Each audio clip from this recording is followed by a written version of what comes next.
Bueno, ¿me escuchan bien? ¿Se escucha? Sí, sí, se escucha bien. Buenos días. Buenos días.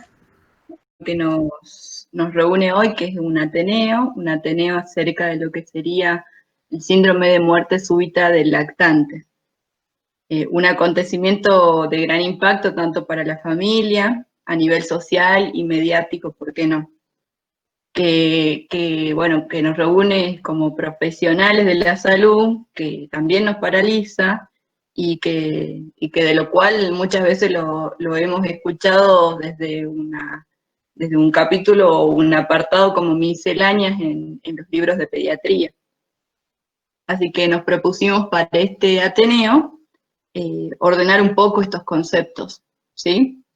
Me presento, yo soy la doctora Belén Cáceres, soy residente de tercer año de la residencia en Medicina Familiar y Comunitaria, y quien me acompaña en este Ateneo es la doctora Toso Laura, también es residente de tercer año, y quien nos ayudó con la coordinación de este Ateneo, la doctora Aredes Alejandra, que es la instructora de salud del niño de nuestra residencia. Antes de empezar, vamos a definir cuáles son los objetivos que nos planteamos con este Ateneo. Entre ellos, definir al síndrome de muerte súbita del lactante como una causa de muerte súbita infantil, conocer las teorías que explican su causa, determinar factores de riesgo y protectores de la muerte súbita del infantil, promover la consejería en la prevención del síndrome de muerte súbita del lactante. Por otro lado, que sería la segunda parte de este Ateneo, vamos a hablar sobre el nuevo enfoque de los episodios aparentemente letales, el conocido como BRUE, y ordenar la actuación médica tanto para la muerte súbita infantil como lo que sería el BRUE de bajo riesgo. Para empezar, vamos a definir lo que es muerte súbita infantil. La muerte súbita infantil es cualquier muerte inesperada, repentina, ya sea explicada o no, que ocurre durante el primer año de vida y que no tiene una causa obvia antes de una mayor investigación. Es decir, un lactante que se encontraba sano antes de que ocurra. Luego de una investigación, ya sea una historia clínica minuciosa o una autopsia, si nosotros podemos definir la causa de muerte súbita, si la podemos definir, hablamos de una muerte súbita de una etiología específica. Si nosotros no podemos determinar la causa, es decir, que luego de hacer una autopsia no se ha podido determinar una causa que lo haya provocado, hablamos de síndrome de muerte súbita del lactante. Hasta aquí hablamos solo de un diagnóstico de exclusión, es decir, si no encuentro causas, pienso en síndrome de muerte súbita del lactante.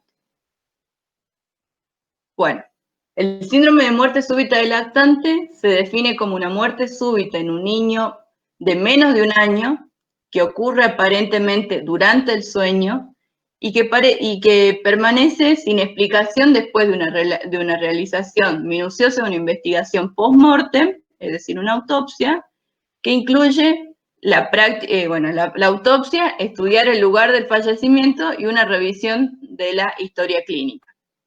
Remarco estas tres cosas porque es lo que nos permite más adelante hacer una diferencia en lo que sería su relación con los episodios aparentemente letales, el famoso BRUE. Esta sin explicación, que es lo que hablábamos hace rato, de que la definición de síndrome de muerte súbita es un diagnóstico hasta este momento de exclusión, es decir, no encontré una causa, es síndrome de muerte súbita del lactante, y la importancia de la investigación post-mortem, que también lo vamos a hablar un poco más adelante, pero siempre que existe una muerte súbita infantil, por más que podamos reconocer los factores de riesgo, es importante realizar una investigación post-mortem. No nos podemos quedar con el concepto de que, bueno, tenía antecedentes o factores de riesgo para tenerlo, fue una muerte súbita del lactante y se cierra el certificado de defunción con ese diagnóstico sin haber estudiado eso previamente. Para eso, hablando esto que hablaba del tema de que era un diagnóstico de exclusión, se realiza una reunión allá por el 2003, si no me equivoco, 2004, en San Diego, California, donde se determina que la definición esta de exclusión no sería exacta para definir el síndrome de muerte súbita del lactante, ya que existen casos típicos, atípicos, en los cuales se estudia más o se estudian menos, en los cuales genera una serie de grises de síndrome de muerte súbita del lactante, por lo cual en el 2004 proponen hacer una clasificación de este síndrome de muerte súbita, en los cuales define, espera que me pase, ahí está, en los cuales define al que cumple toda la definición, que era la que estábamos leyendo hace rato, entraría en una categoría 1A, de 21 a 9 meses, en realidad es hasta el año, con una historia clínica normal, un embarazo que no fue patológico, un desarrollo y un crecimiento normal, no tiene antecedentes familiares de muertes similares, se estudia la circunstancia de muerte y se determina un ambiente seguro. En la autopsia no hay hallazgos significativos que hablen de una causa etiológica específica. Hablaríamos de una categoría 1A.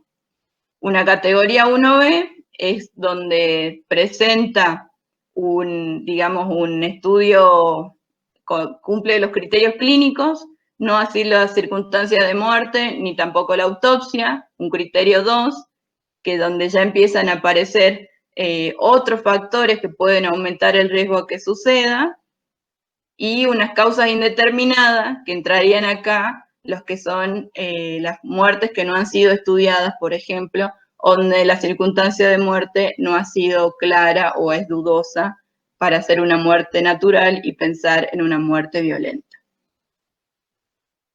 Bueno, luego de hablar un poco de lo que fue la definición, me gustaría hablar un poco de lo que sería la hipótesis del triple riesgo, que sería una de las hipótesis que más explica la causalidad de la muerte súbita del lactante, el síndrome de muerte súbita del lactante. Se ha estudiado y es lo que más poder o fuerza tiene, es que es una causa multifactorial, donde se interconexionan tres situaciones.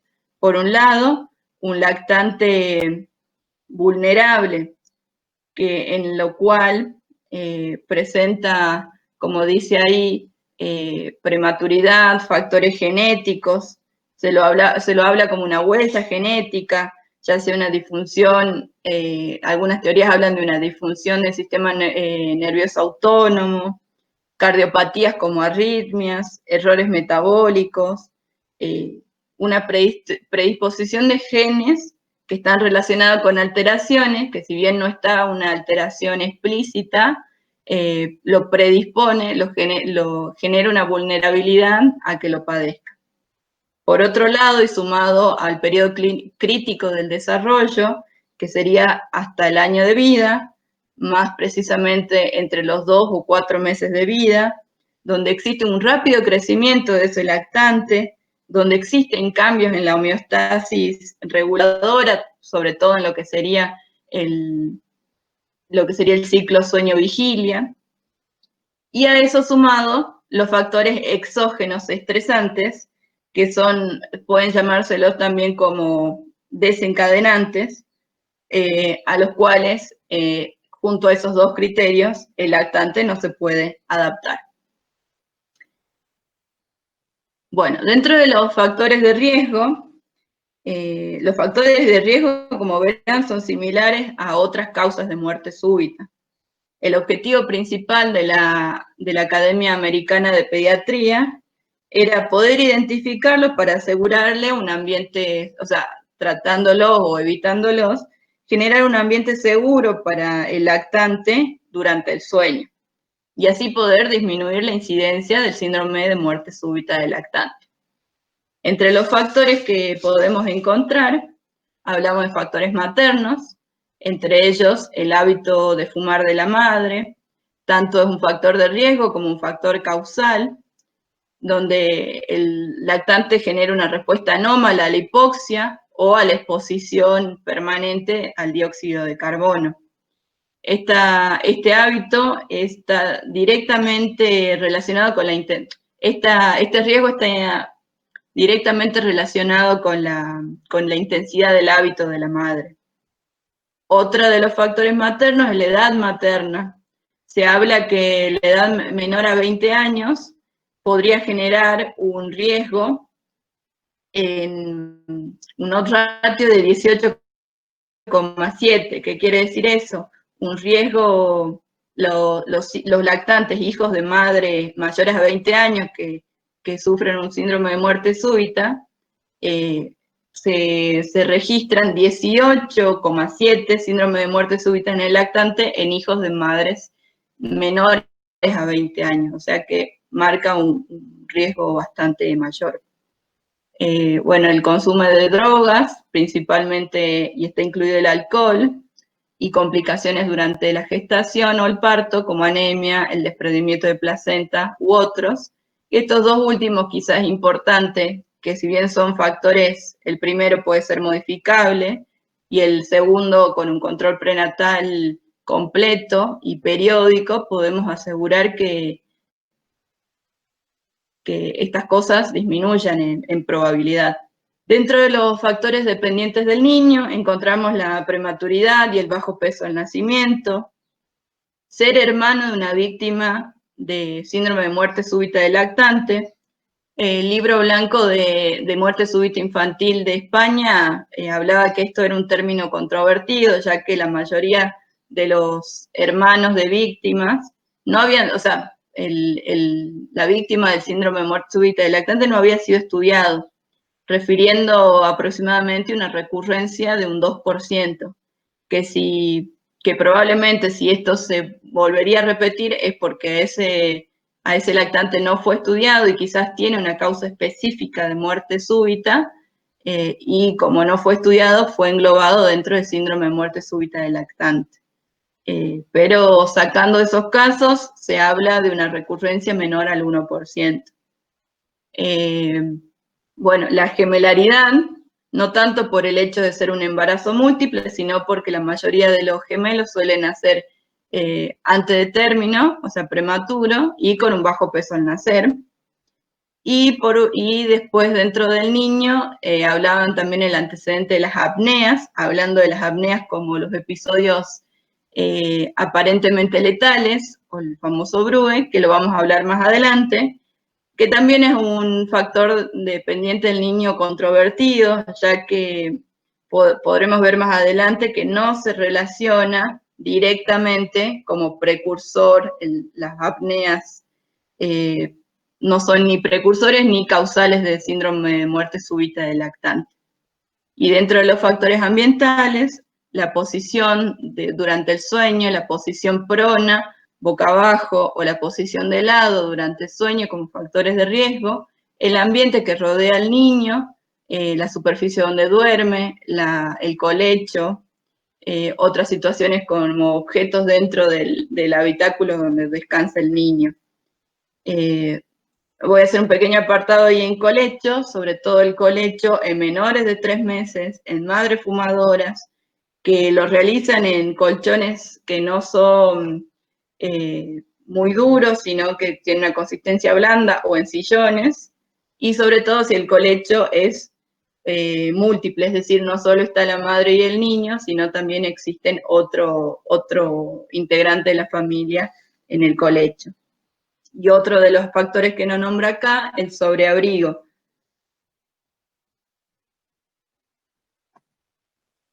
Bueno, vamos a hablar un poco de lo que son los factores protectores dentro de esto y fomentando lo que sería la lactancia materna. La lactancia materna suele proteger con un odds ratio de 0,5 para lo que sería la prevención del riesgo de muerte súbita. Otro de los factores protectores es la vacunación, también con un odds ratio parecido de 0,55. Compartir la habitación, pero no la cama. Al referirnos de esto, habla que al compartir la habitación hay una mayor predisposición a fomentar la lactancia materna y la observación hacia el lactante, disminuir la posición de prono. La temperatura adecuada de la habitación, y una habitación aireada, sobre todo en aquellas madres que tienen el hábito tabáquico o en zonas muy calurosas, y el uso de chupete, la Asociación Americana de Pediatría lo recomienda durante el inicio del sueño y solo cuando la lactancia materna ya está consolidada. Bien. Otro de los objetivos que nos habíamos planteado en este Ateneo era la actuación médica ante la muerte súbita infantil. Habíamos hablado que la muerte súbita infantil, por lo general, va a llegar en un servicio de urgencias o una comunicación telefónica, un servicio de urgencias, en la cual pueden darse dos situaciones, que el niño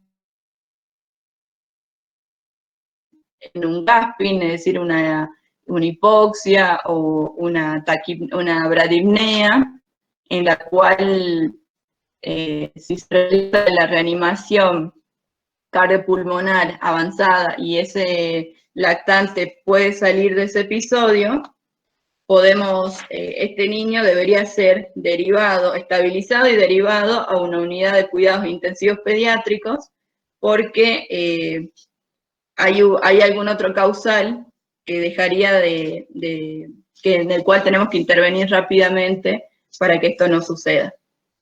Por otro lado, puede ser que el niño ingrese con una parada respiratoria, donde es inviable una resucitación, donde los signos y el tiempo transcurrido no permiten realizar una reanimación cardiopulmonar, en la cual ya no se debe ni intentar tampoco una reanimación cardiopulmonar.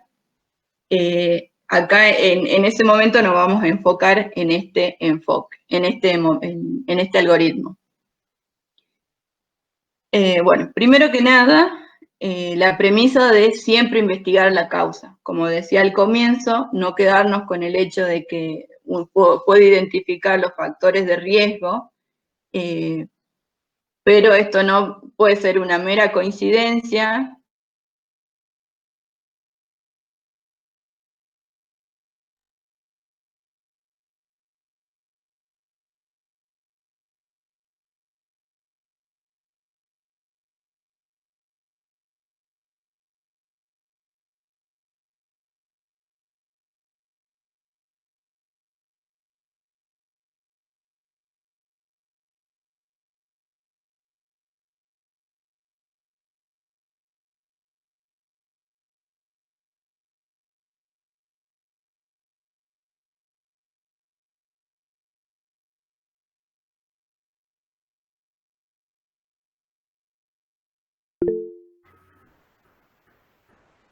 Hola.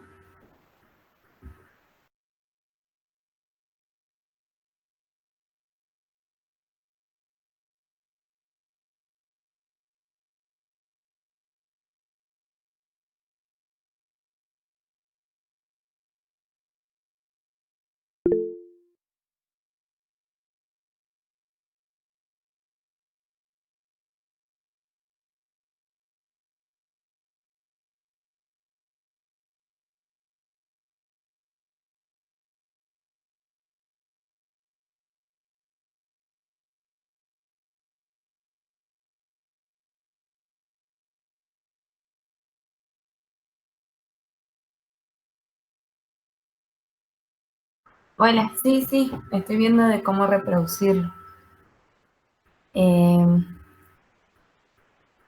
Bien, acá.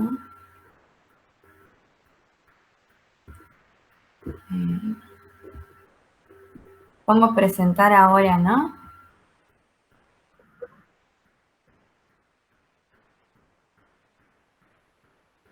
A ver, acá. Ay, me matan, chico. ¿Y dónde busco esa opción de compartir pantalla?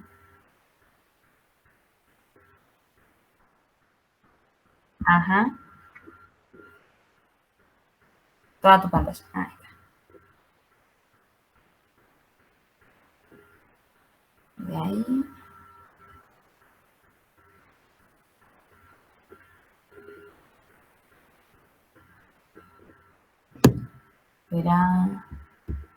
Pero no me sale, tiene como el share, pero no lo tiene. Ah, ahí la tiene que seleccionar. Sí.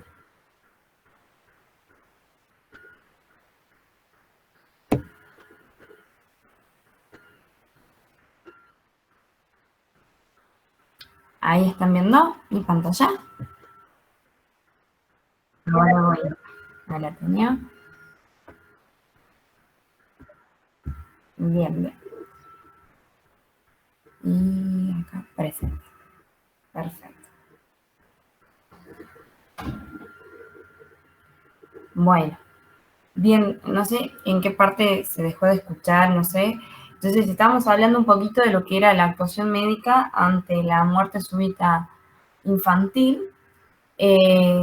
Como esto entraba en una sala de urgencia, teníamos que confirmar, digamos, este diagnóstico y esta exploración cuidadosa que debíamos realizarle al niño, siempre teniendo los antecedentes que eran los datos de filiación del niño, interrogar las circunstancias en las que está relacionado el suceso. Siempre hay como un algoritmo de la historia clínica de preguntar la descripción del evento específico, lo que fue antes, durante y después. Siempre preguntamos en antes dónde ocurrió, si estaba despierto, dormido, la posición para dormir, si era prono o no, la alimentación, si tenía objetos cercanos en los que con los que podía asfixiarse, digamos, durante, si tenía asfixia, jadeo, si perdió el tono, si tenía los movimientos repetitivos o no. Y después, digamos, del desenlace, cómo él retoma o no, o qué pasa después, si no reacción, si se necesitó reanimación vigorosa. Después teníamos que preguntar síntomas recientes o horas o días, preguntar todos los datos de la historia clínica previa, personal y familiar. A los padres, bueno, esto hablar acerca de la situación, informar el seguimiento, digamos, por apoyo pediátrico, psicológico, cita para información y resultados y seguimiento psicológico. Esto no termina acá en la muerte súbita del lactante, sino tenemos que seguir con un apoyo interdisciplinario para los padres y sí o sí se tiene que investigar. Por la parte judicial también hay que hablar con el juez de guardia, gestionar la autopsia. La autopsia completa según el protocolo específico para muerte del lactante en el materno infantil tienen un formulario que no lo pudimos poner, pero tenemos que completar el protocolo específico si es en la casa o cuando llega al hospital, si llegó muerto. Siempre hay que hacer sangre, lo que es hemocultivo, hemograma, iones, el suero, el estudio de la orina, el líquido cefalorraquídeo, un aspirado nasofaringeo, heces y específicas para el estudio de muerte súbita del lactante. Entonces, tenemos que hacer una valoración general, digamos, de este paciente, tanto en una instancia como en una instancia de los padres, preguntarles cómo fue el evento, tenemos que hacer la parte judicial y tenemos que hacer todos los estudios que aquí nombré. Es como deberíamos actuar ante la muerte súbita infantil. Después, bien, consejería y prevención del síndrome de muerte del lactante, el ABC, esto de siempre de cómo debe dormir el bebé, se lo dio en una campaña de Estados Unidos que era dormir seguro y hablaba del dormir solo, de espalda, o sea, boca para arriba y en su cunita. Acá teníamos la consejería que podíamos dar para darles a los padres, de esto de fomentar la lactancia, el que duerme en su cunita dentro de la habitación, pero en su cuna, boca arriba, los momentos de boca abajo siempre cuando esté despierto y esté supervisado por algún adulto, los estilos de vida saludables, que nunca haya alguien que fume en la casa y demás, y informe a los demás.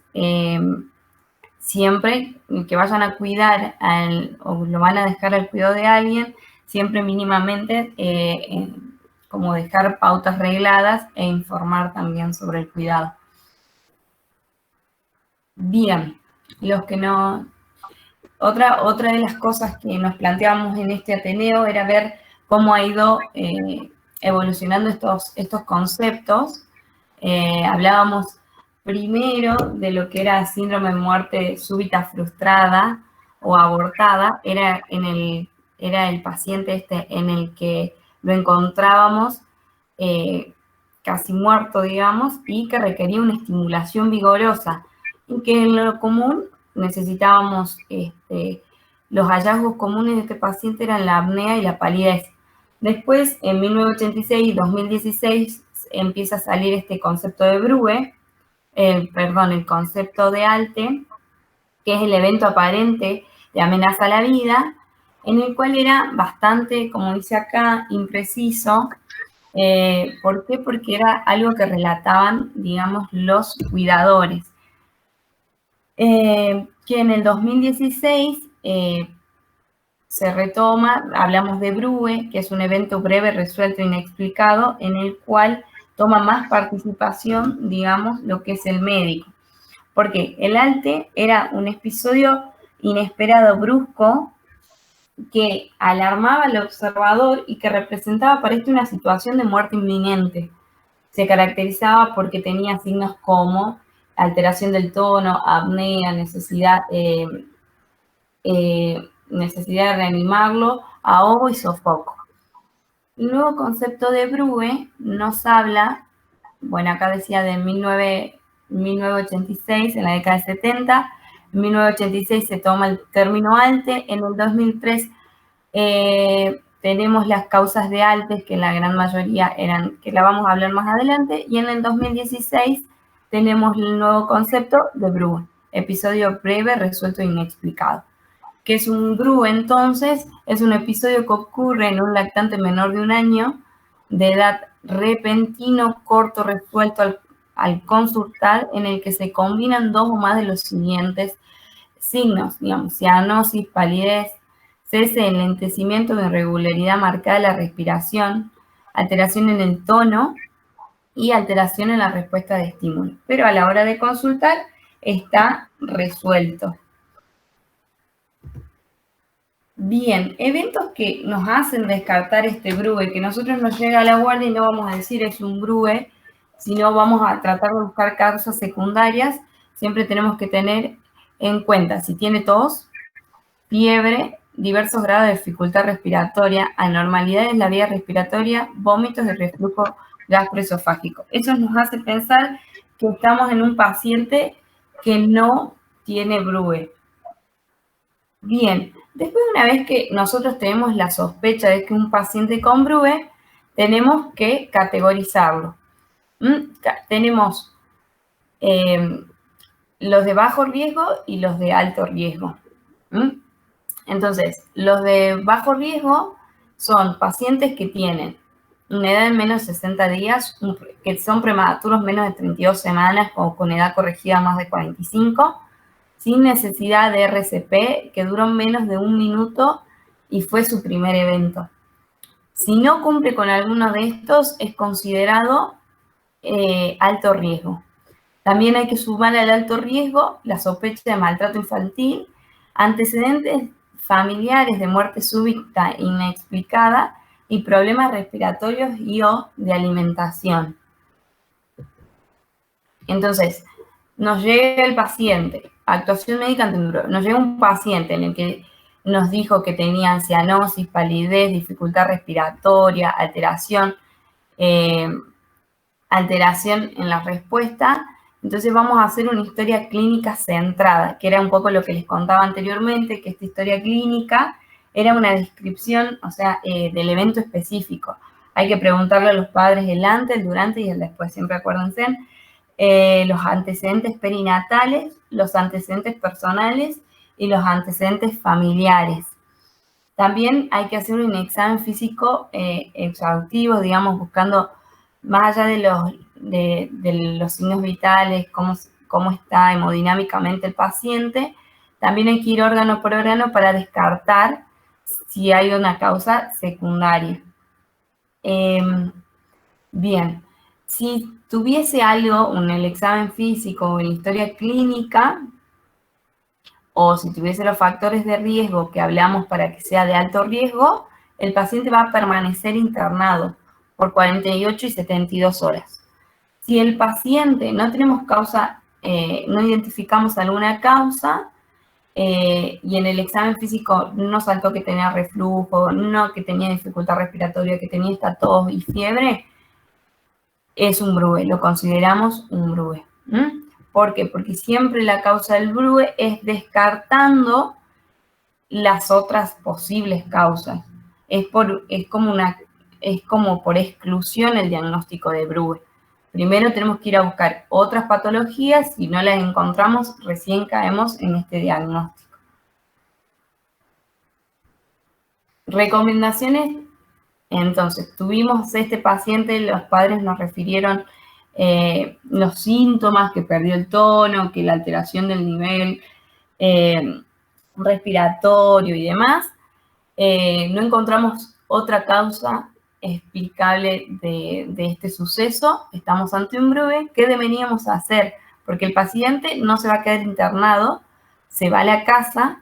Entonces deberíamos educar a los cuidadores sobre el BRUE, explicarle que es un proceso que se resuelve, que por qué lo mandamos a la casa y demás, participar en la toma de decisiones compartidas, hacer un plan de seguimiento, ofrecer los recursos para la capacitación del RCP. Se podría, siempre y cuando lo tengamos, podés hacer un electrocardiograma de 12 derivaciones, obtener otras pruebas, o sea, podemos también tener oximetría de pulso 1 a 4 horas y tenerlos en observación. Un paciente de bajo riesgo con BRUE tiene las indicaciones de alta. Podemos dejarlo, si tenemos lugar en una hospitalización intermedia o para dejarlo abreviada, podemos continuarlo observando dentro de 4 horas con esto, con el oxímetro y hacer un electro. Porque siempre pensando que las causas, la mayoría de las causas pueden ser arritmias, por eso pedimos sí o sí un electro de 12 derivaciones. Otras causas son las infecciones urinarias. Siempre hay que tener en cuenta lo que es el abuso o el maltrato infantil dentro de las posibles causas. No deberíamos obtener el recuento, no deberíamos hacer lo que hacíamos en el ALTE, de hacer un montón de estudios, que sí lo deberíamos hacer en un BRUE de alto riesgo. No deberíamos pedir análisis de orina, ni gases en sangre, radiografía de tórax, electrocardiograma. No hay necesidad de obtener un examen viral respiratorio, análisis de orina, glucemia, y hospitalizar únicamente para monitorizarlo cardiorrespiratoriamente. En esto se diferencia mucho lo que era el ALTE y el BRU. Antes con el ALTE pedíamos estas cosas, lo internábamos al paciente, estos estudios lo internábamos, ahora no hay necesidad. El BRUE de alto riesgo, de bajo riesgo, no requiere nada más que una observación. Si tenemos un electro lo hacemos y si se va a la causa. Siempre y cuando educando a los padres y explicándoles qué es lo que pasó, porque los padres se quedan súper intranquilos con este tema.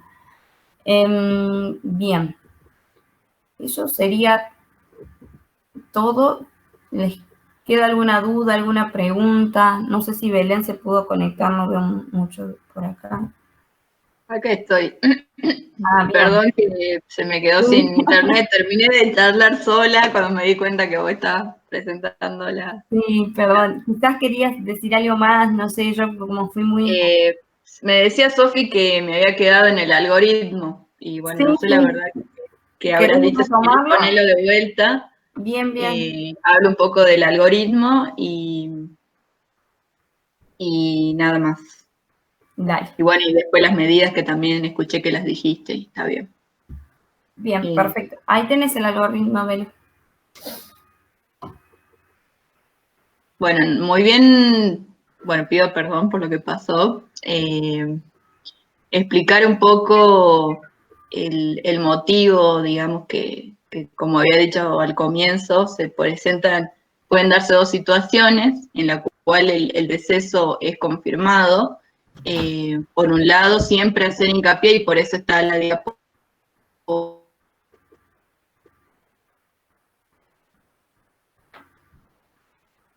Hola. Ay, pobre.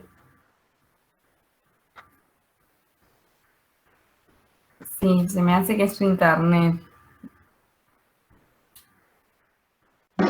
Acá la doctora Aredes va a agregar algo. ¿Se escucha ahí? Bien, perfecto. Hola, Doc. Hola, ¿cómo están? Bueno, hasta que venga Belén y se reconecte, a ver si puedo. Ahí estás, Belén, de vuelta. Bueno, ¿qué querés continuar? No sé.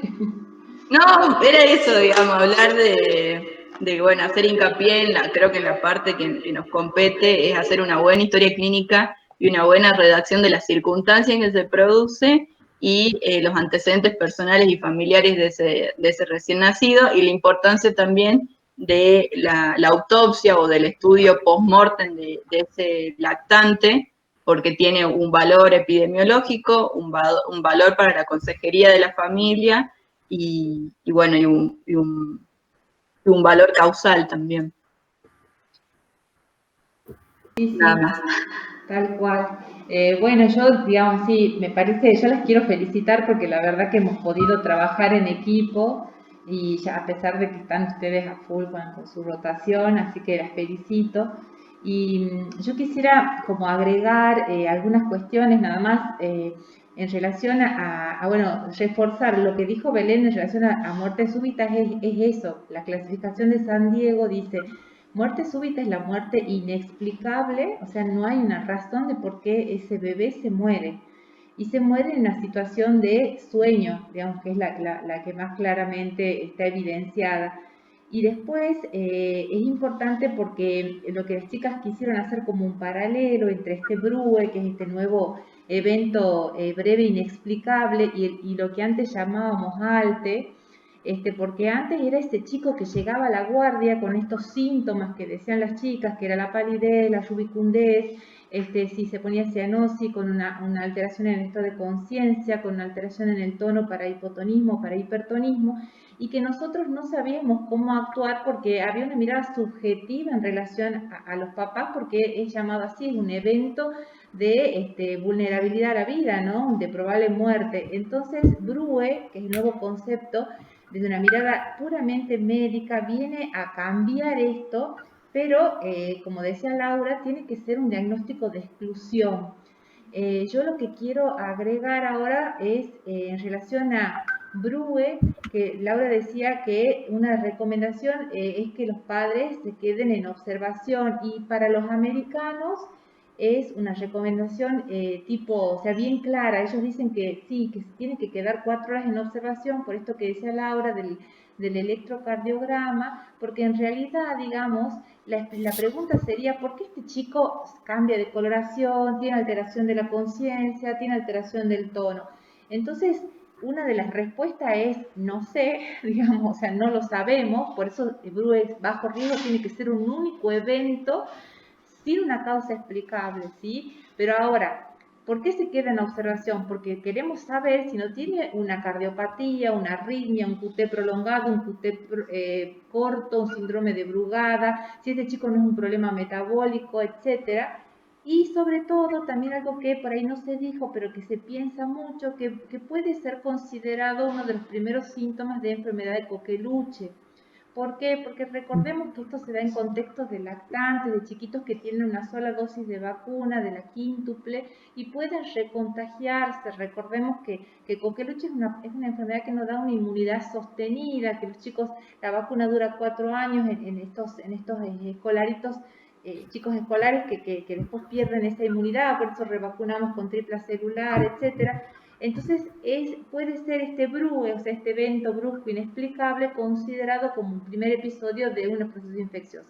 Ahora, si yo encuentro una causa, digamos, a este BRUE, como dice Laura, deja de ser BRUE, o sea, es un proceso infeccioso, es una arritmia, es una cardiopatía, etcétera.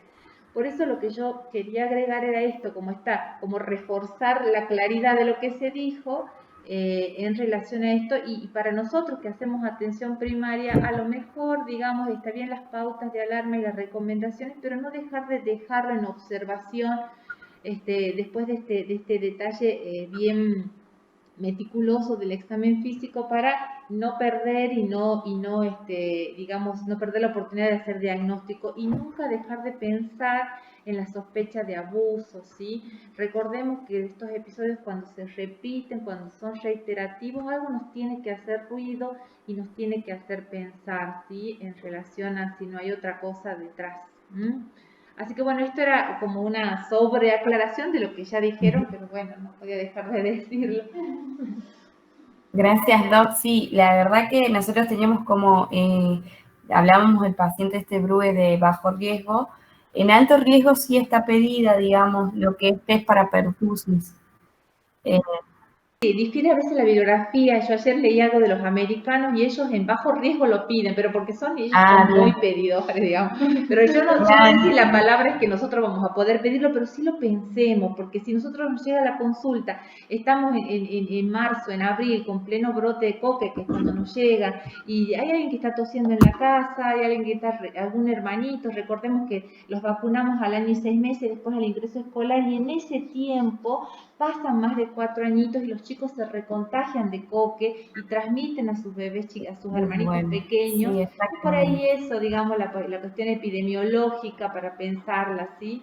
Y después el concepto de ALTE, que bueno, se ha quedado atrás porque se ha asumido, como dicen ustedes, por ese BRUE de alto riesgo, pero ahí ya lo estudiamos al paciente porque pensamos que tiene metabólica o epilepsia o arritmias, o esto que decían ustedes, esta cuestión genética vulnerable que lo lleva a condicionar su vida, ¿no? Así que, no sé si alguien tiene alguna pregunta, alguna duda. Yo tengo una consulta, sí. En el caso de, ahí Belén hablaba de que si bien es muy poca la frecuencia de la parte de un pacientito que por ejemplo tuvo un antecedente familiar, sí, pero yo digo en el contexto que no se haya definido bien, sí, o la madre también no se acuerde bien cuál fue la causa de muerte y eso está indeciso. ¿Hay alguna recomendación de los controles son más frecuentes en ese bebé que en otro? En el hermanito que claro. tuvo. O sea, bueno, no sé, Belén, si querés contestar la voz, la contesto yo, como vos quieras.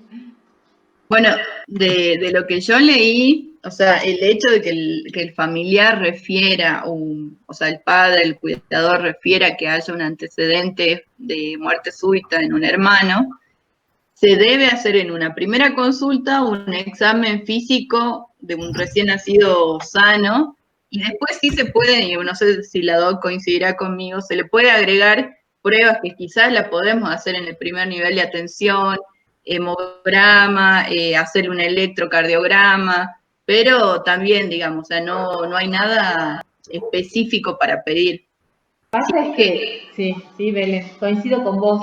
Lo que pasa es que, digamos, cuando vos asumís a un chico que murió súbitamente, la pregunta es, ¿se hizo el diagnóstico de muerte súbita inexplicable? O sea, si el chico fue necropsiado, o sea, si la autopsia dijo, no sabemos por qué se murió, tenía bien el corazón, no era metabólico, no estaba con infección, bueno, yo a ese otro paciente, lo que dice Belén, no, digamos, no hay como una relación de que ese hermanito no se sabe si va a morir súbitamente. Ahora, si ese chico muere y yo no se hizo una necropsia, no sabemos, yo tengo que, es como la muerte súbita del adulto, digamos, yo tengo que pensar, alguien se murió antes de los 40 años, alguien tiene cardiopatía, alguien tiene arritmia, entonces sí tengo que mirar de cerca a ese paciente, porque no se estudió si tenía una falla cardíaca y hay digamos, órganos que son condicionantes con la vida. Entonces, si ese chico se murió de una cardiopatía y no lo sabemos, yo tengo que ver si este hermanito no la tiene. Entonces, digamos, esa mirada clínica no hay que perderla, ¿sí? Entonces, sí es importante.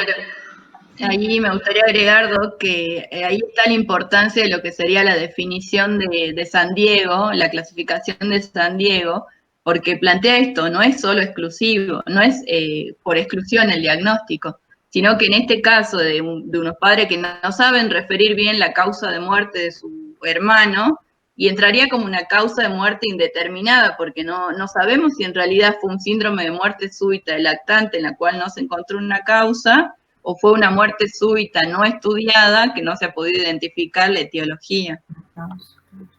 Claro, exacto.